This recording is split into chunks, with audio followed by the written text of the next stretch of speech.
नमस्कार दोस्तों आज का दिन हम सभी के लिए बहुत महत्वपूर्ण है क्योंकि दोस्तों आज योग दिवस है और दूसरा पितृ दिवस है। ये दोनों योग और पितृ दोस्तों, इन दोनों को हम समझने की कोशिश करते हैं कि योग दिवस क्या होता है। दोस्तों दोनों ही उसी एक सत्य से आविर्भूत है। योग भगवान श्री कृष्ण को योगेश्वर भी कहा जाता है और परमपिता परमेश्वर भी कहा जाता है। तो दोस्तों दोनों का जो मीनिंग होता है, दोनों का जो अर्थ होता है, वो हमारे चेतना की उत्थान के लिए होता है। तो हम आज इन दोनों स्थितियों को समझने की कोशिश करेंगे ताकि हम अपने जीवन की चेतना को उच्चतम शिखर पर ले जाएं। और क्या योग और वियोग क्या होता है इसको हम समझेंगे। दोस्तों साधारण लोक धर्म में और जो चलता है कि योग को योगा बना देते हैं। योगा मतलब वे समझते हैं कि जो हम टांग उठा के जो ये करते हैं, लंबी लंबी सांस लेते हैं या एक्सरसाइज करते हैं, हठ योग, वो इसी को योगा समझ लेते हैं कि चटाई बिछाए और हम एक्सरसाइज करने लगे तो उसको योगा समझ लेते हैं। दोस्तों वो योगा नहीं है। वास्तविक योग जो होता है उसको हम समझना चाहते हैं क्योंकि दोस्तों वास्तविक योग जो होता है वो हमें उस सत्य की ओर ले जाता है। यानी जहाँ पर हम जिस अज्ञानता में हमारा जन्म होता है, हम उस अज्ञानता को मिटाकर उस सत्य में जाके विलीन हो जाते हैं। तो दोस्तों योग का मतलब होता है जैसे पानी में पानी को मिला देना, उसके बाद एक पानी दूसरा पानी दोनों एक हो जाता है। तो दोस्तों उसी प्रकार अहंकार जो हमें इस शरीर के माध्यम से एक त्रुटि के रूप में एक बायोलॉजिकली मतलब इस शरीर में मिला है। तो दोस्तों अहंकार कुछ नहीं, अहंकार एक शरीर की त्रुटि है और एक मैं हूँ, अलग हूँ, स्वतंत्र हूँ कि ये जो गलतफहमी है और जो इसको वास्तविक मानता है वही अहंकार है। तो अहंकार एक माया का ही स्वरूप है कहना चाहिए। तो दोस्तों अहंकार कुछ है नहीं जिसकी हमको प्रतीति होती है, लेकिन जब हम उसको ढूंढने जाते हैं तो हमें कहीं नहीं मिलता। लेकिन इसी अहंकार के कारण हमारे अंदर अज्ञान आता है और हम योग से वियोग की ओर होने लगते हैं। तो दोस्तों वियोग मतलब होता है कि अहंकार अपने आप को कुछ मान के बैठा होता है कि मैं यह शरीर हूँ या मैं यही मन हूँ, बुद्धि हूँ, चित्त हूँ, ये संसार की सारी वस्तुएं मेरी है। यानी अहंकार एक झूठे अभिमान के साथ संसार की हर वस्तुओं को स्वयं की समझने लगता है। यानी जीता उसी सत्य के सानिध्य में, लेकिन उसका कर्ता स्वयं को समझने लगता है। तो दोस्तों हम मनुष्य अहंकार ही पैदा होते हैं, यही हमारा मूल अज्ञान। और दोस्तों ये अज्ञान ही हमें उस योग से हमें अलग रखता है। तो आज योग दिवस है। दोस्तों योग का मतलब ही होता है, जैसे मैंने बताया कि पानी से पानी के मिलन को ही योग कहते हैं, और या उसको योग नहीं कहते। तेल और पानी का जो मिलन होता है ये कभी योग नहीं कहलाता दोस्तों। तो योग होता है सत्य का, अहंकार का सत्य में जाके मिल जाना, जहाँ पे मैं बचे ना, सिर्फ एक ही मैं होता है, अद्वैत।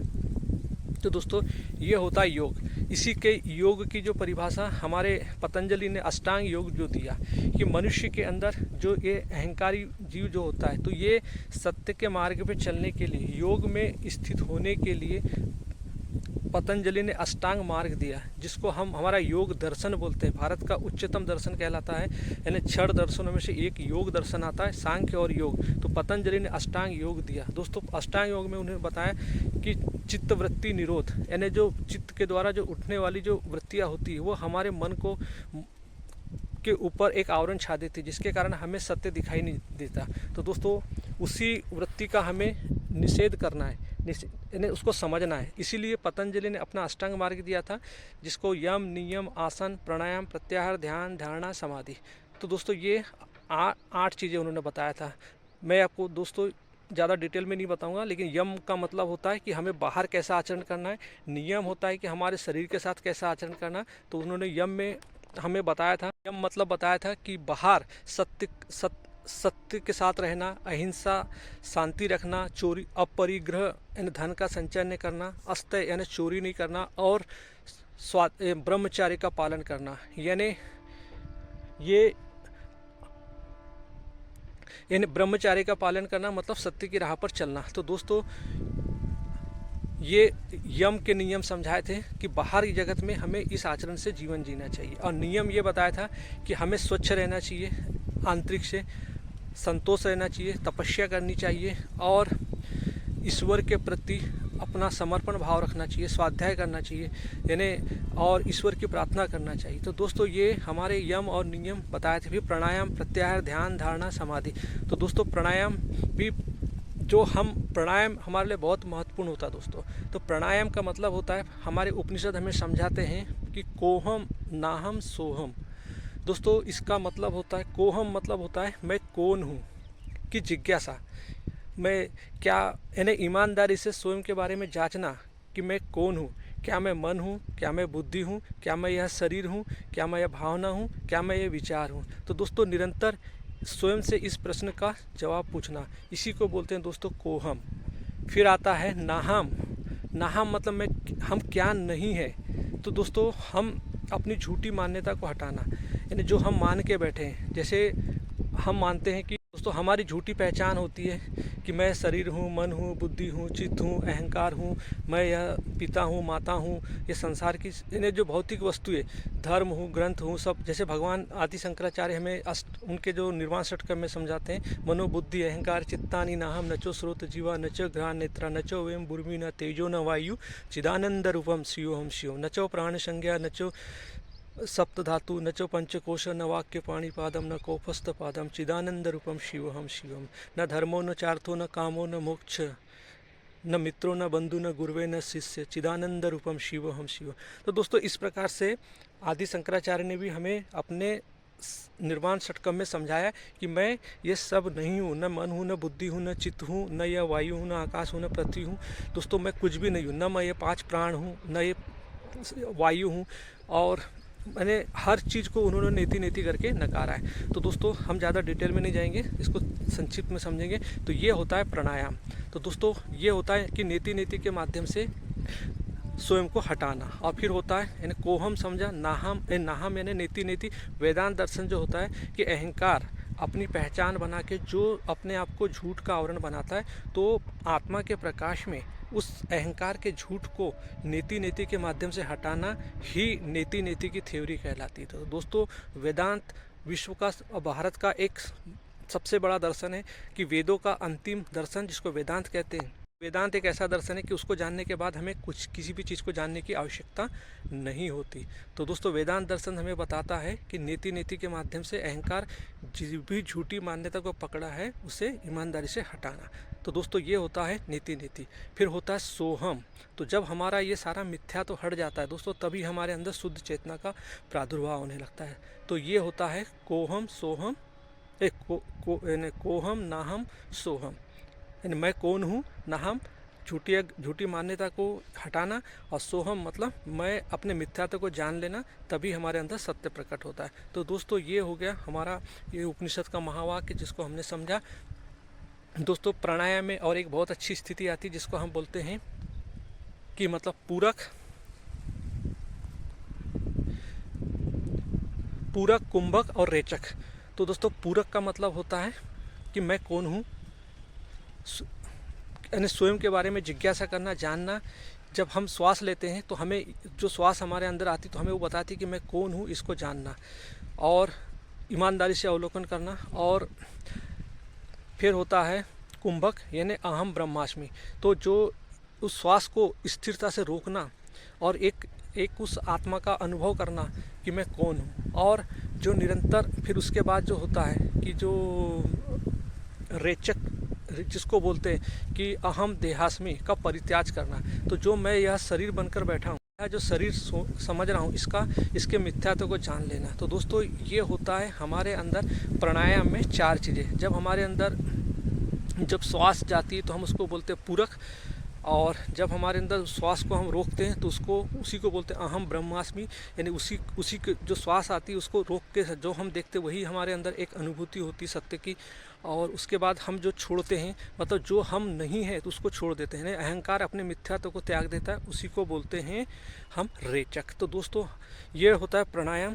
तो वास्तविक होता है कि जो हमारी चेतना को निखार लाए, क्योंकि हमारा जीवन पूरा अज्ञान में होता है। अहंकार मतलब अज्ञान, अहंकार मतलब झूठ, जो हमारा गलत संरचना बनाकर हमारे जीवन में बैठा हुआ है। तो दोस्तों योग का मतलब होता है इस अहंकार के मिथ्यात्व को जानना और हटना।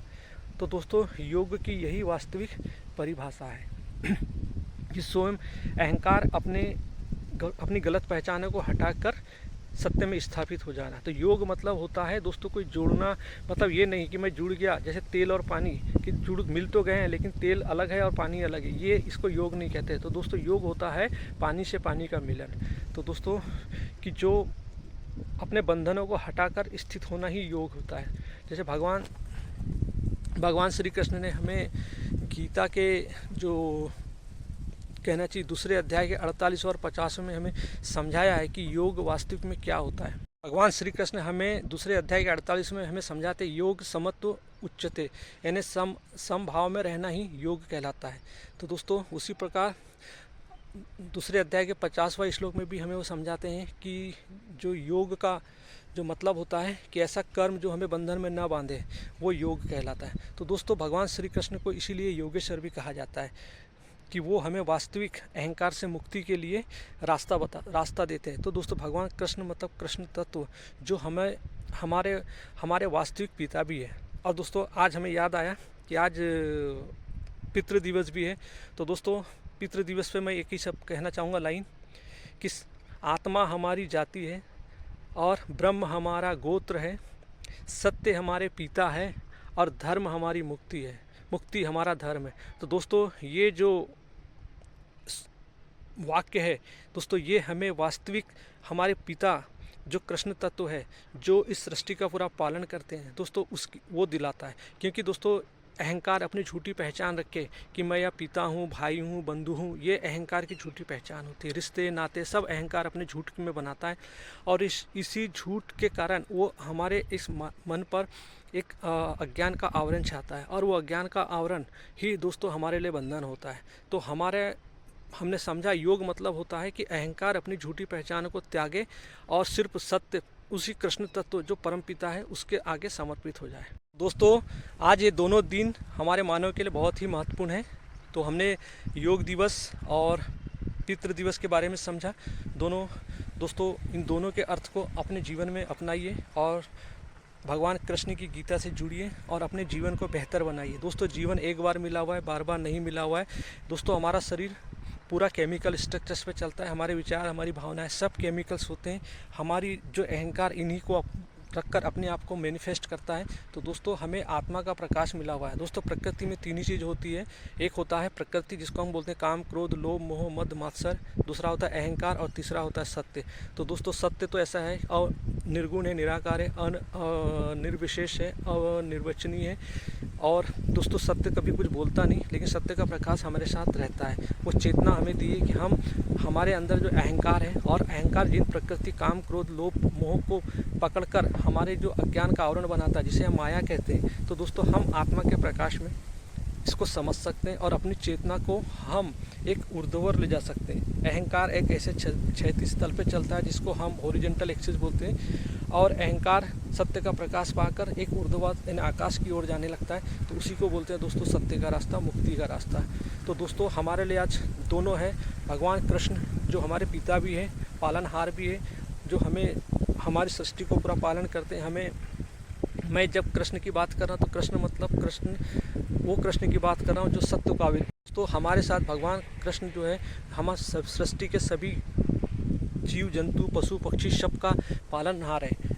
और दोस्तों जिसको हम अलग अलग धर्म अलग अलग तरीके से बोलता है दोस्तों, लेकिन दोनों का मीनिंग एक ही होता है, कृष्ण तत्व जो निर्गुण निराकार है, जिसको हम जान नहीं सकते, समझ नहीं सकते, जिसकी कोई विशेषता नहीं हो सकती। दोस्तों जिसकी भी कोई विशेष मान के बैठा था वो अहंकार होता है, जो आकार मान के बैठा होता है वो अहंकार होता है, क्योंकि वो निर्गुण है, उसका कोई आकार नहीं है। तो दोस्तों इसी प्रकार से योग दिवस भी होता है। ये जो अज्ञान, अहंकार जो अज्ञान लेके बैठा है, इसको हटाना ही योग कहलाता है। तो दोस्तों ये दोनों चीज़ें हमें, हमारा जन्म जो पशु वृत्ति में होता है और हम उस पशु वृत्ति से निरंतर मुक्ति की ओर बढ़े, यानी इस अज्ञान अहंकार को जानते हुए आत्मा के प्रकाश में हम निरंतर सत्य की राह पे चले। दोस्तों यही हमारे जीवन का उद्देश्य है, इसी को हम मुक्ति कहते हैं दोस्तों, और यही हमारा धर्म है।